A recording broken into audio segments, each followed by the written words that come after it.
아멘. 산 위에서 비추는 빛이라는 제목으로 하나님 말씀을 전하겠습니다.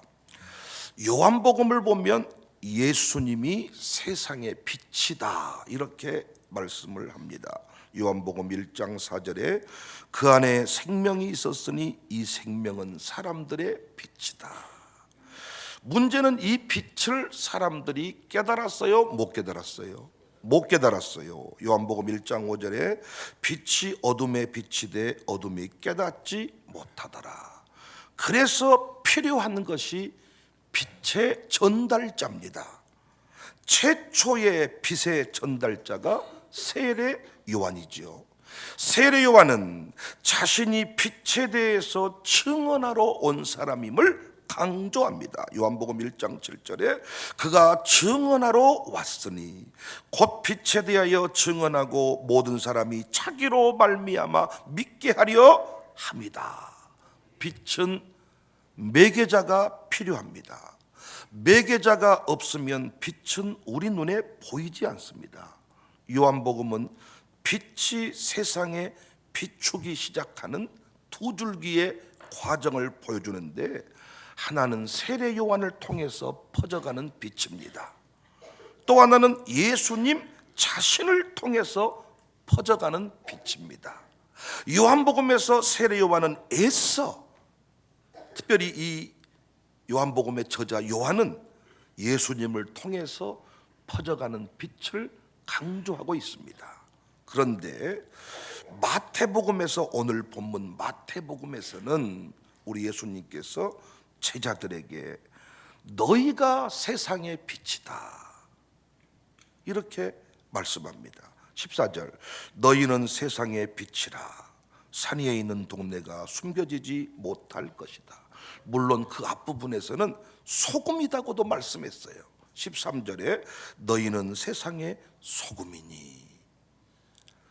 그런데 예수님은 소금과 빛의 비유를 말씀하시면서 또 소금은 맛을 잃을 수 있다,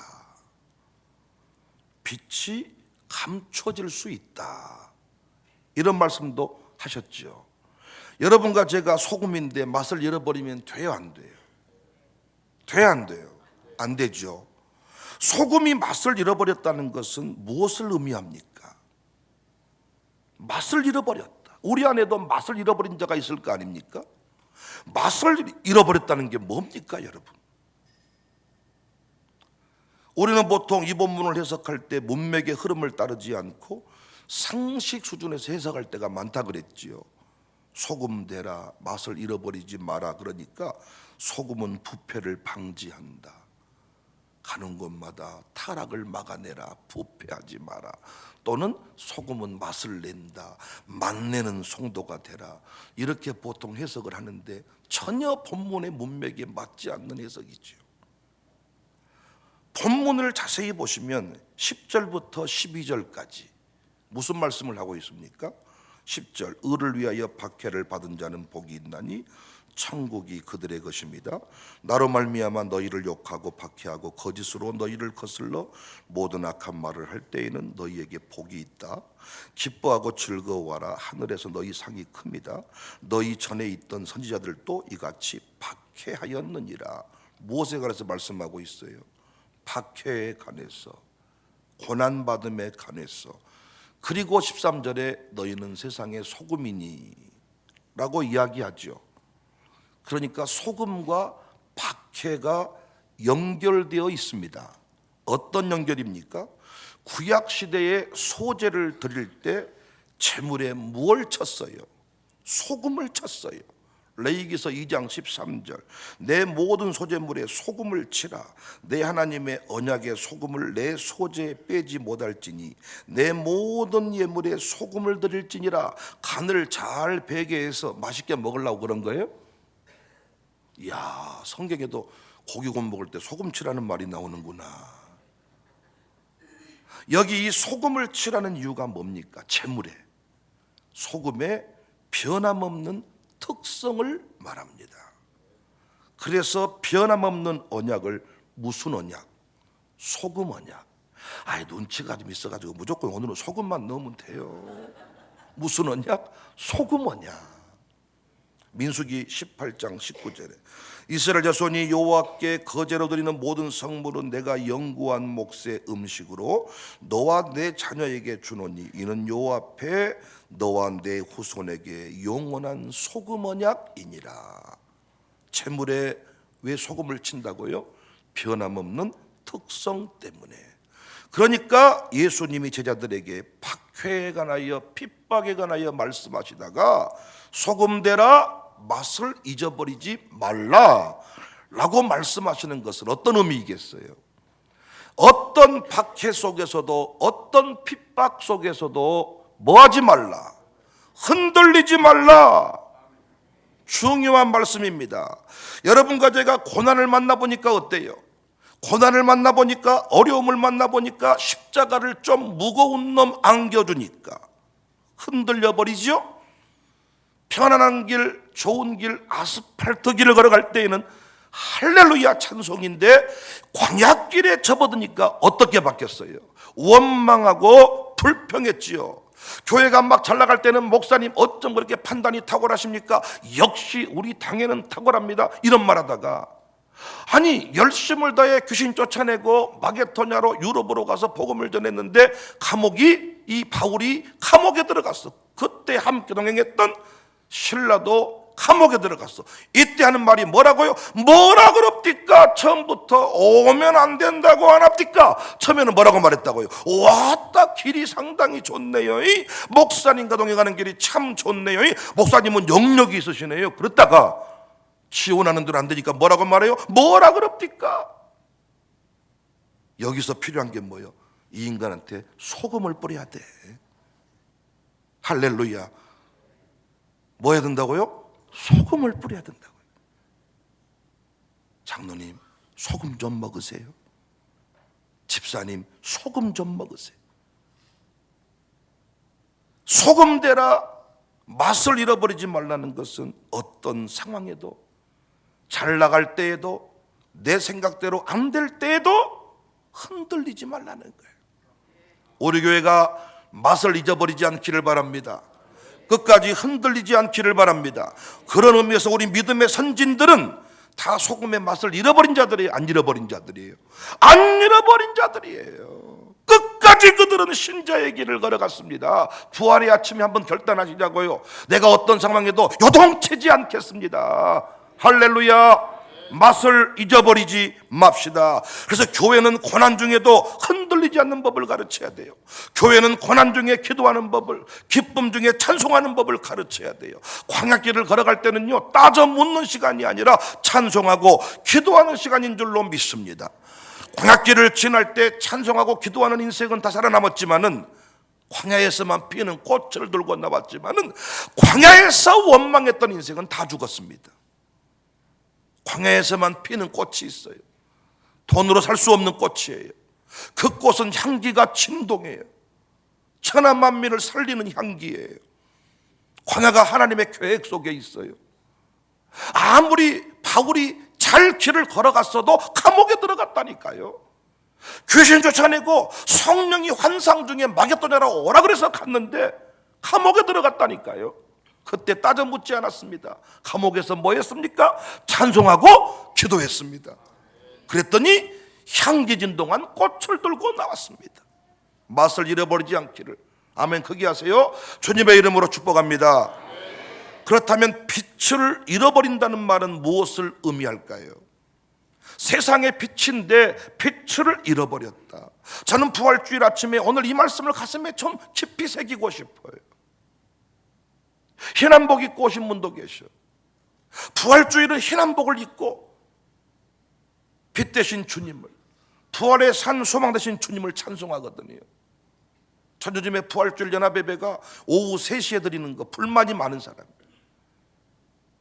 부활의 아침에 연합예배를 드리려면 드려야지. 예전에 더 힘들 때도 경기 타고 시골에서 강진 읍내로 가서 연합예배 군민회관에서 드렸던 때가 있는데 지금은 차 타고 금방 오는데 오후 3시가 부활주일 뭡니까 여러분? 그런 모임 가기도 싫어 저는. 새벽에 시청 광장에 모이든가 어디 공원에 모이든가 해서 부활의 아침, 부활하신 이 아침의 영광을 선포해야지. 잠퍼 자다가 오후에 3시에나 기어 나와가지고 사셨네. 빛을 잃어버린다는 것은 뭐냐? 부끄러워서 숨어버린 그리스도인들을 말합니다. 스스로 별거 아니다 생각하는 거예요. 그런데 여러분, 예수님이 빛이다 하실 때, 이 빛이다 하실 때 그 빛 단어와 예수님이 나는 세상의 빛이다 할 때 그 빛이라는 단어와 똑같은 단어입니다. 예수님 빛이나 내 빛이나 똑같은 빛이다고요.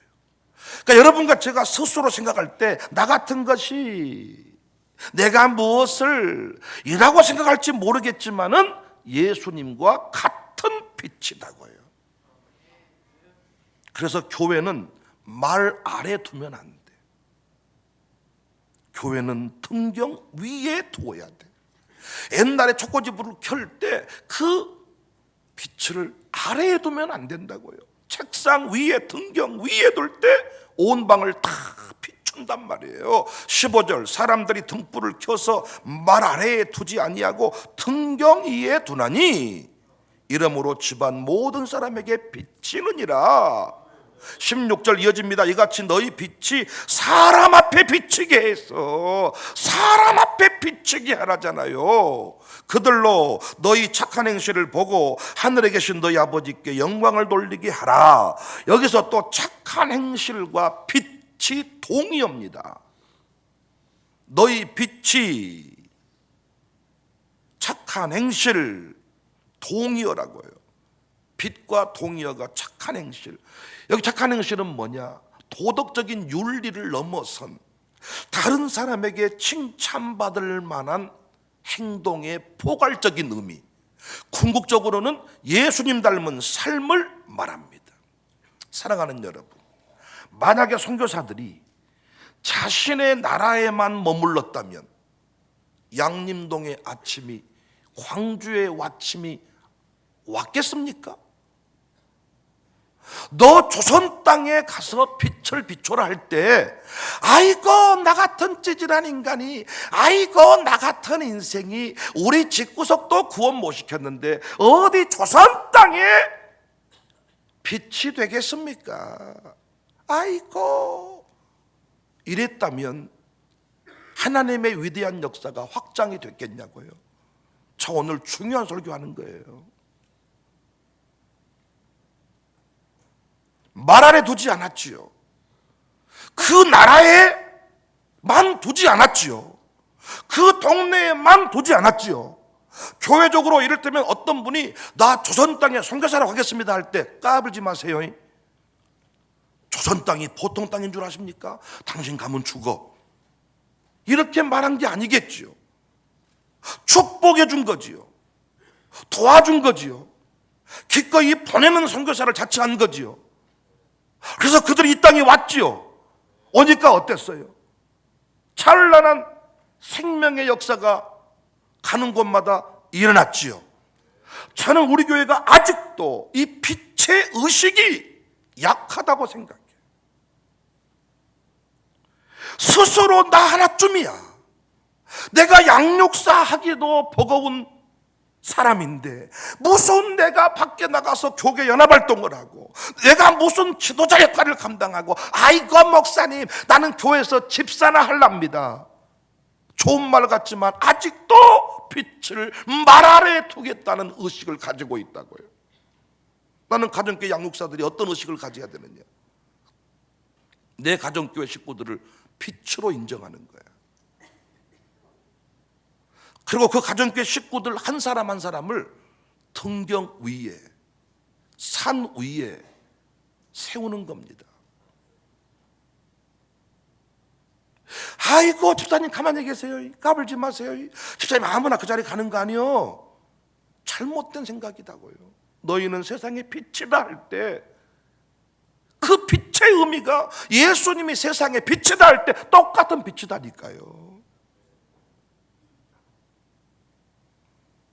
우리 안에 있으면 그 빛이 별거 아닌 것 같지만 세상을 향해, 열방을 향해 나아가면 모든 사람에게 비치게 된다. 우리 교회 장로님들도 제가 교회 안에 머물게 하면 그분들의 자리가 안 드러날 수 있어요. 조용히 계시니까 영향력이 별거 아닌 것처럼 느껴질 수 있는데, 내가 이분들을 어떤 모임에 딱 세우잖아요. 그럼 모든 사람에게 비친다고요. 교회에서는 별 느낌이 없었는데 어떤 모임에 딱 축복하고 세웠더니 거기서 영향력이 드러나기 시작한다고요. 우리 교회 안에만 있을 때는 그 빛이 그 빛 같다던데, 우리 장로님들을 구별하여서 다른 장소에 어떤 모임에 세워보니까 그 빛이 강력함을 느낀다고요. 흘러간다고요. 어떤 교회는요, 담임 목사님한테 목사님은 가만히 우리 교회 목회만 하세요. 저는 목회를 소홀히 하겠다는 게 아닙니다. 저는 이력서에 모든 걸 다 지울 마음이 있는 사람이에요. 담임 목사 한 줄이면 족하는 거야. 그런데 하나님이 자꾸 그 목사를 쓰고자 할 때 당회원들이 목사님 교회만 가만히 자빠져 계세요. 절대 어디 가지 마세요. 어떤 교회는요, 봉고차를 탁 들고 다니, 목사님 어디를 그렇게 돌아다녔었어. 이제부터 봉고차 운행 일지를 쓰시오. 보통 시골 교회 보면 장로님 집이 바로 교회 옆에요. 그래서 옛날 오토바이 같은 것은 시동 안 걸고 끌고 나온대. 장로님이 별것을 간섭하니까. 여러분 느끼지 않습니까? 여러분 담임 목사인데 우리 교회에 있을 때는 그 목사님이 그 목사님 같은데, 우리 담임 목사가 어떤 모임에 가서 순서를 딱 맡고 다른 교회 부흥회 집회 강사로 서면 그 빛이 온 세상에 열방에 비치고 있다는 것을 느껴요, 못 느껴요? 느껴요.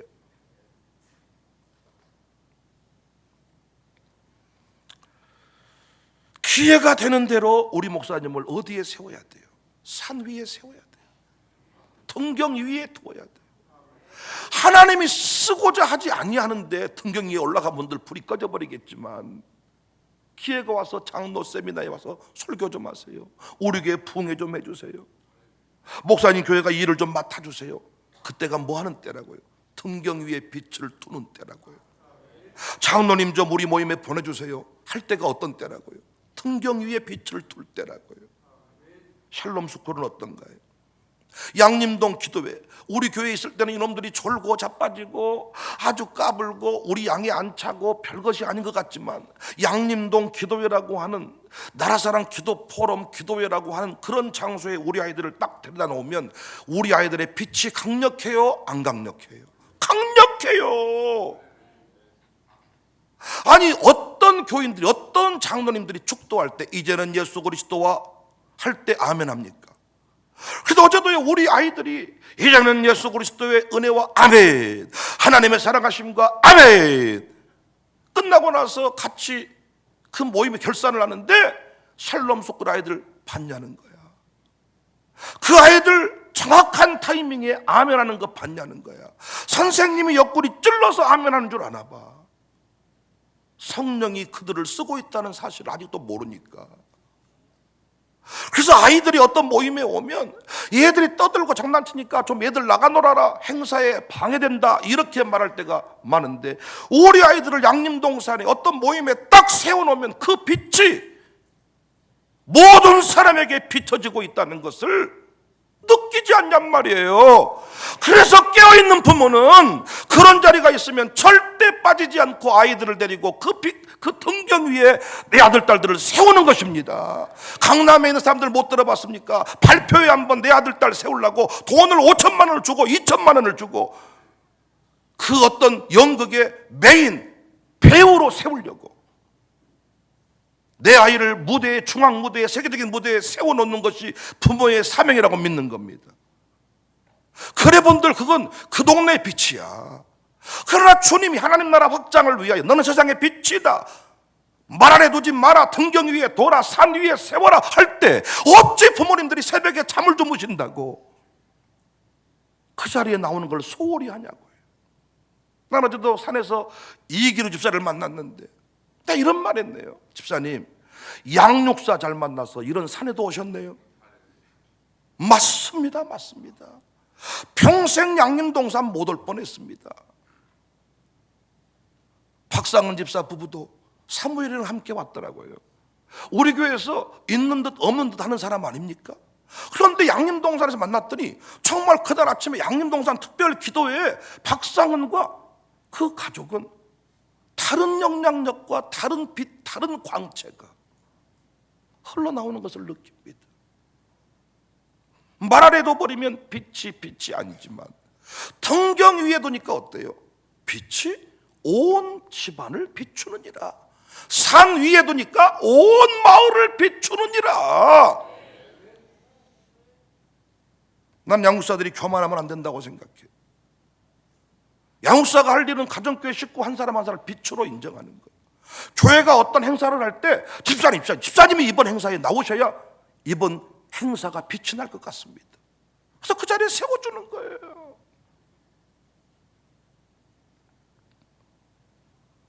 내 안에 계신 성령님, 온 세상에 드러나게 하는 것이 우리의 사명입니다. 우리가 할 일은 숨으려고 하는 자들 산 위에 세우는 겁니다. 우리 김영미 성도도 왔더라고요. 근데 다 자신도 자신이지만 두 딸을 세우고자 하는 욕심이 있어. 나는 잘한다 생각했어. 맹모 삼천지교, 맹자 공자를 욕하지만은 맹자 엄마만큼만 사세요. 자식 교육을 위해서. 맹자 엄마는 아마 새벽기도 나오라 해서 나왔을 거예요. 기독교인 엄마들은 안 나와도 자식 잘 되는 일이라면 나온다니까. 맹자 엄마는 맹자가 그냥 세워진 게 아니라니까요. 여러분 느끼시잖아. 집사님이, 우리 교회는 그냥 집사님인데 어떤 모임에 가서 보면 왔다 집사님이 역할이 중요해요. 이번 CBS 합창단도 다 추운데 예쁜 옷을 입고 와서 산에서 노래를 부르더라고요.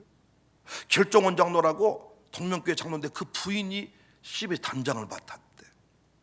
얘기 들어보았더니 8년 동안 단장이 없었대요. 최근에 이분이 단장을 맡았어.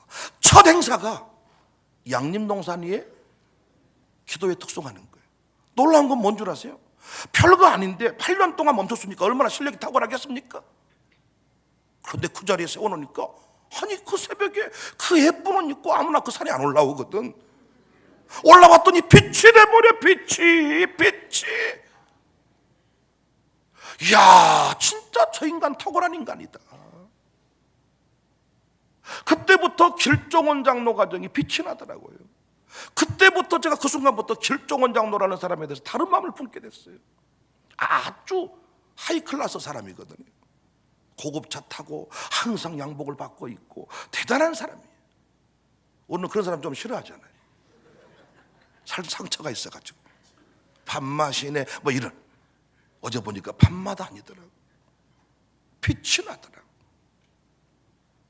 그리고 또 동명교회 조회 50단이라고 3명인가 왔는데 거기도 별로 그 동명교회에서 많은 사역팀이 있는데 크게 빛을 드러내지 못한 그런 뭐 사역팀이 아닌가 싶어요. 근데 최근에 나라사랑 기도 포럼에 어떤 장로님이 소개해가지고 자꾸 서기 시작해.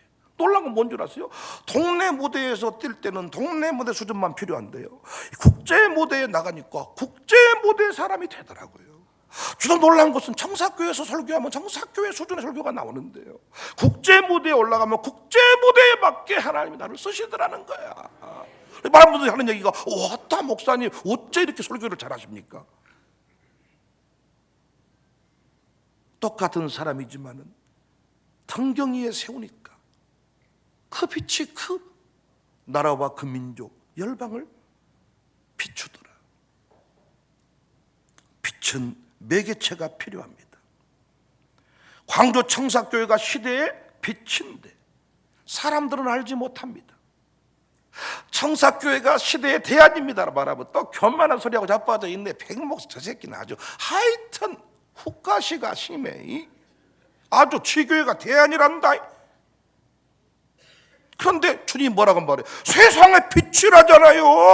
그럼 우리가 뭐 청사교회 세상의 어둠입니까? 뭐 이름 바꿉시다. 어둠교회로, 저녁교회로. 세상의 빛이자. 사람들이 못 알아봐 주잖아 우리 교회를. 이때 필요한 게 뭐라고? 빛의 전달자. 어떻게 하면 빛이 전달이 된다고요? 착한 행실을 해라. 무엇이 착한 행실? 네가 할 수 있는 칭찬받은 일 무엇이든지 해라는 거야. 쓰레기라도 줍고 기도의 모임이라도 나오고 안내라도 하고 불의 돕기라도 하고, 그러면 네 교회가 시대의 대안임을 사람들은 인식하게 될 것이다. 빛은 매개체가 필요하다니까요.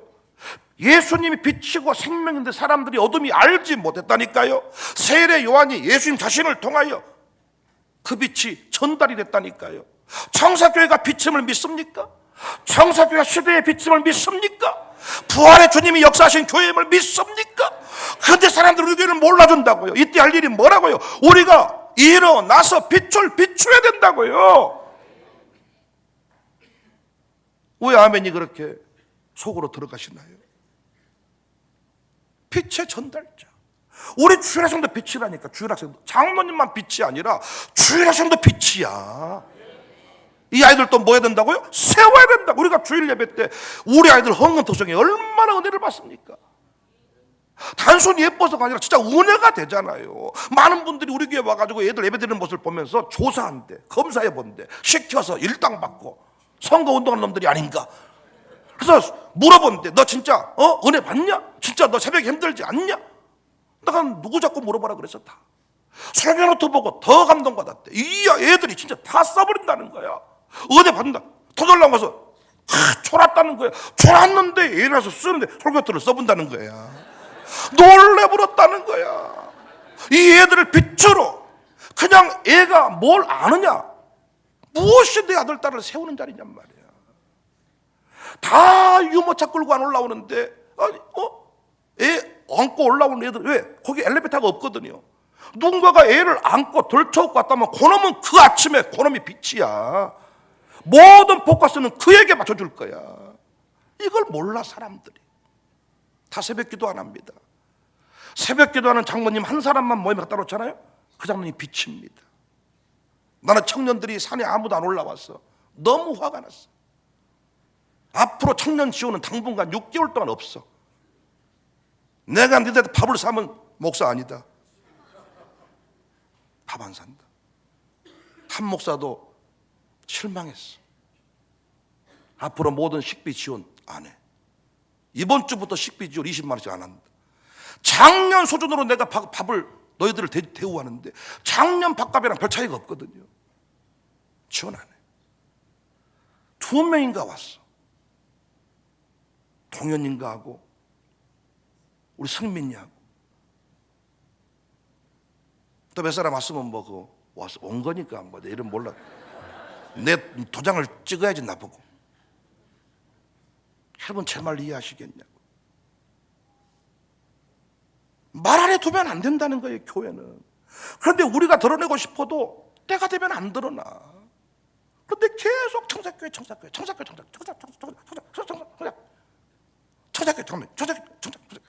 어제 어떤 분이 그래. 어떤 목사님이신데 누가 청사교회 다니세요? 물어봤다는. 기분 나쁘다는 거야 자기는. 아니 모든 사람들이 다 열심을 내면 청사교회 다니세요? 물어본다. 목사님 보고. 우리 교회를 말 아래 두지 맙시다. 산 위에 세웁시다. 청사교회를 산 위에 세우면 청사교회가 광주를, 빛거울 광주를 비추게 될 것입니다. 우산동에만 두면 우산동 빛이지만은 광주의 중심에 세우면 광주의 빛이 된다니까요. 양육사들이여 가정교 식구들을 산 위에 세우세요. 선생님들이여 우리 아이들을 산 위에 세우세요. 장로님들이여 산 위에 여러분 담임 목사를 세우세요. 산 위에 세울 때 부활의 영광, 주님의 살아계심이 열방을 향하게 될 줄로 믿습니다. 나는 찌질합니다, 못났습니다 했다면, 선교사들이 그 나라에만 살았다면 우리나라에는 이런 역사가 일어나지 않았을 겁니다. 그 나라에서 조금 못난 사람 취급받았을지도 몰라요. 그런데 이 나라에 오니까 그 나라, 그 어둠의 역사를 이기고 이 나라 여명이 왔다. 고요한 아침의 나라, 햇불 되어 타거라. 인류 역사의 길이 빛나는 선교 왕국이 됐습니다. 하나님이 우리를 빛이라 명하시고 이 부활의 아침에 산 위에 세우라고 말씀하십니다. 등경 아래 두지 말고 말 아래 두지 말고 산 위에 등경 위에 둬서 아멘 그게 하세요. 열방을 비추는 빛이 되시기를 주의 이름으로 축복합니다.